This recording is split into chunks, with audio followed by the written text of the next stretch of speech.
I want to ask you, why do you believe it is that the vast majority of food sold in the grocery stores today, whether it be Kellogg's or really any of these other brands, just loaded with toxic ingredients? I mean, when did this really take root, and what do you think is going on here? Is this all just an effort to keep us sick and unhealthy?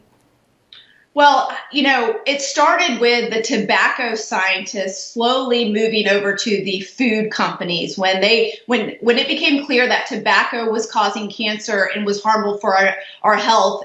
Those same scientists that made tobacco addictive went to the big food companies like Kraft. I mean, Philip Morris actually used to produce Oreos, right? Wow. And so they use the same science to addict us to cigarettes, to addicting us to food. And they use a slew of different ingredients and additives to do this. And that's why so many people now, we have the crazy risks of obesity, why we have this situation now where pharmaceuticals are being doused out to people to try to solve this issue, when what we really need to do is look at the food that we've been eating in the last 50 or so years and go back to real food, real whole foods that are from nature, fruits and vegetables, plant-based foods.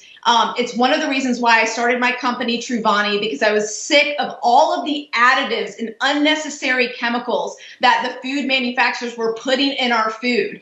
Our bar, the only bar, is made with ingredients you would find in your own kitchen. There's not an ingredient in it that you wouldn't recognize. And that's the type of food we need to come back to when we eat processed foods. Absolutely. And I feel like that's such a conversation that's not even being had.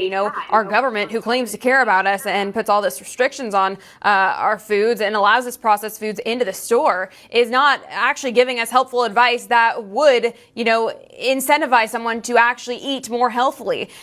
Your page does an amazing job, which is why I love you so much. You do such an incredible job of exposing what many of these ingredients actually are, what they mean, what they do to your body. And the crazy part is, much of these so-called foods are marketed as healthy or geared towards children, as we've just been discussing. But the deception just runs so deep.